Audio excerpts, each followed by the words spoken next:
მოკლედ კიდევ ერთხელ მოგესალმებით, მეგობრებო, საოცარი სიმშვიდე მაქვს. ესე იგი, დროს ვიხელთებოდა რაკეღა ხმაურიანი კალანდობის მერე, ოჯახის წევრების წინავთ და არავით მაწუხებს, ასე ვთქვათ. მინდა რომ ამახან მაქსიმალურად გამოვიყენო ეს დრო და ჩაგიწეროთ თხოვნით ასე ვთქვათ, უბრალოდ მოთხოვნილი, ხო, თხოვნით ვინც მომართეთ ის თემები.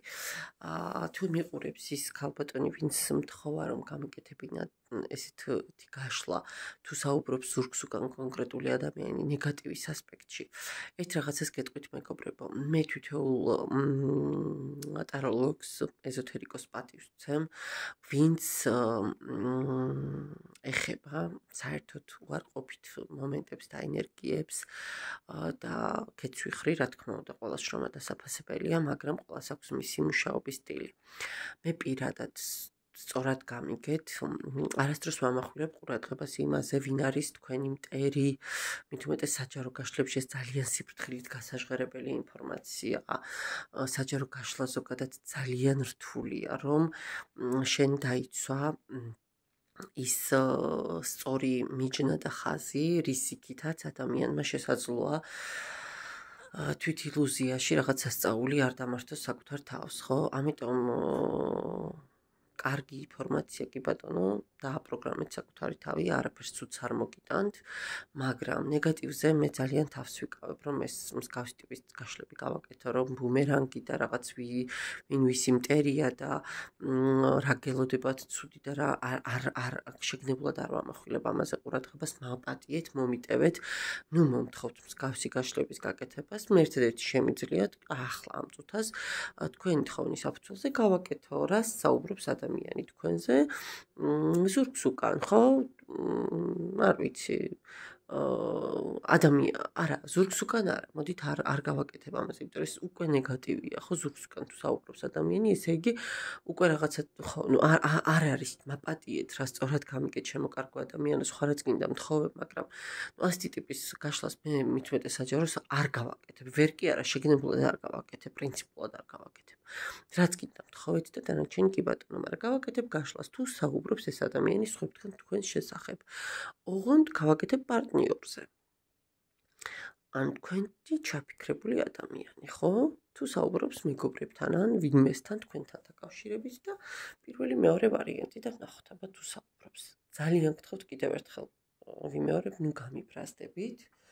უბრალოდ გამიგეთ მეც რა, თქვენთვისაც ეს უკეთესია, მე ამას ჩემს გამო არ ვაკეთებ და ჩემს გამო არ ვიკავებ თავს, აქ უფრო მეტი თქვენს გამოა და რომ კარგად დაფიქრდებით, ზუსტად ვიცი რომ მიხვდებით და მადლობასაც მეტყვით, რომ ამას არ ვაჟღერებ, კარგით. ნახოთ აბა თქვენს მიერ ჩაფიქრებული ადამიანი თუ საუბრობს ვინმესთან თქვენთან დაკავშირებით.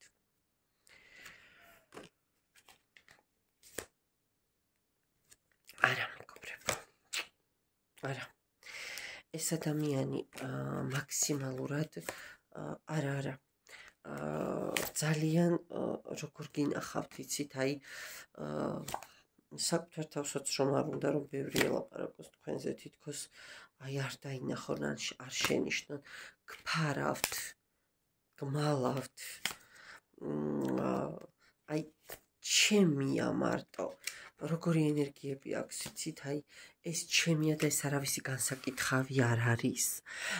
თითქოს ეშინია რომ თქვენსთან დაკავშირებით რომ რამე თქვას, მე ამას მოყვება სხვადასხვა ინტერპრეტაცია, სხვადასხვა გვარი შეფასებები და ნახეთ, თითქოს აი გიცავთ სხვების ზედმეტი ცნობის მოყარეობისგან, მოდით ასე ვიტყოდი.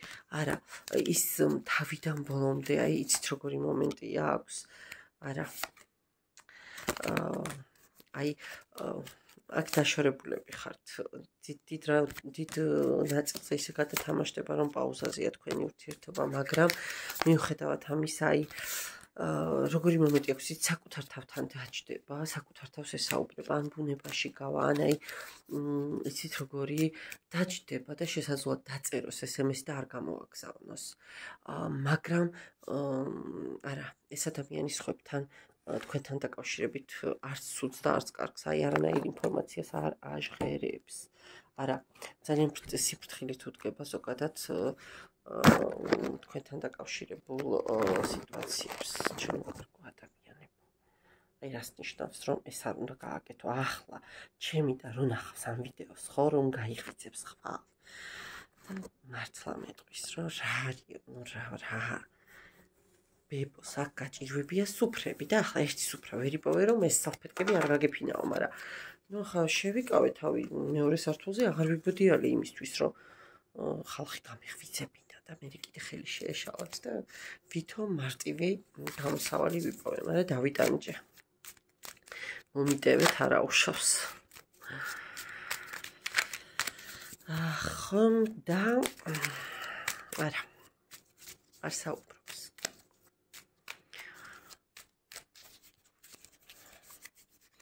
მოდი ესეთი კითხვა დავსვათ. უნდა საუბარი და თავს იკავებს თუ საერთოდ საუბარი არ უნდა?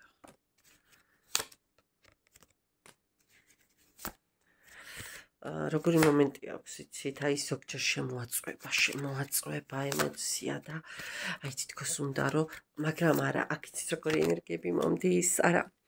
ენერგიები შემოაწყვება, რომ თქვენ გაგიზიაროთ თავისი ფიქრები, თავისი წუხილი, თავისი დარდი თუ თავისი, მაგრამ აი იქ ამოხრუჭებს. არა, ეს ადამიანი არავისთან თქვენზე არ საუბრობს. მადლობა პირველ ვარიანტს და ვნახოთ მეორე ვარიანტი. ვნახოთ საუბრობს თუ არა ეს ადამიანი თქვენთან დაკავშირებით და გადამივარდა კარტი. საუბრობს. მეგობრებმა თქვენ შესახებ იციან, თქვენი სიტუაციის შესახებ იციან, მეგობრებო. ვნახოთ აბა რას საუბრობს, კარგი, რა კი უკვე დაფიქსირდა, რომ საუბრობს და ამბობს, რომ თქვენ მისთვის სამყაროს გამოგზავნილი ადამიანი ხართ, რომ თქვენ ბედით მიცემული ადამიანი, აი მე რამდენად ვაფიქსირებ უკვე ამ ტერმინს ხო ბოლო დღეების გაშლებში, ამბობს, რომ თავიდან სერიოზულად არ აღიქვამდა თქვენს ურთიერთობას და ცოტა ზედაპირულად უყურებდა, თითქოს თავიდან ფლირტით, მაგრამ მე ეს ცოტა სერიოზულ ურთიერთობებში გადაიზარდა და არ იცის როგორ გაართვას ამ სიტუაციას თავი. მეგობრებს თხოვს რჩევას და დახმარებას და ნახეთ როგორი მომენტი აქვს. ანუ თქვენ პაუზაზე ხართ, აქ ცალსახად პაუზა, მეგობრებო. აქ პაუზა. ამბობს, რომ თქვენს გარეშე უბრალოდ ძალიან ცუდად არის და აკლია. თქვენი არსებობა მისთვის ძალიან მნიშვნელოვანია. და სხვათა შორის ეს მარტო მეგობრებს არა, მამას ან ვინმე ასაკით უფროს ადამიანსაც ეკითხება რჩევას.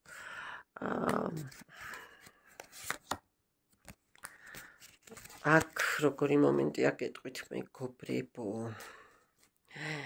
აქ სამკუთხედია და კი, აქ სამკუთხედია იმპერატორი.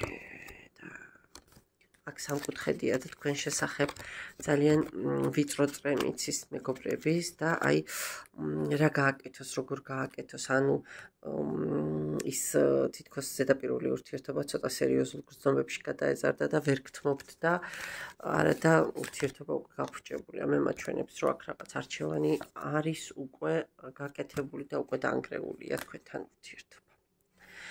ცუდს არაფერს არ საუბრობს, უბრალოდ გამოსავალს ეძებს და აი ამ კონტექსტში უწევს საუბარი თქვენთან დაკავშირებით და ეს კიდევ ერთხელ ვიმეორებ, ერთან ორ მეგობარს კი არა, ვიღაც ასაკით უფროს ადამიანსაც ეკითხება რჩევებს. და კიდევ ერთხელ ბოდიში პირველ ვარიანტში დავაფიქსირე, სოფელში ვიმყოფები.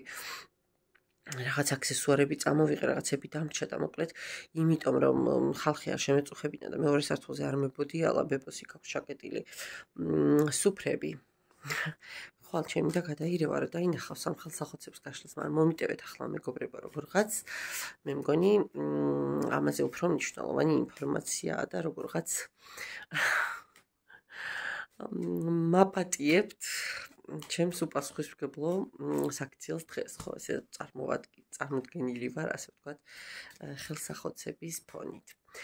კარგით შემოკარგო ადამიანებო, მადლობა ნდობისთვის, მადლობა იმისთვის, რომ ჩემთან ხართ, დაგემშვიდობებით დროებით.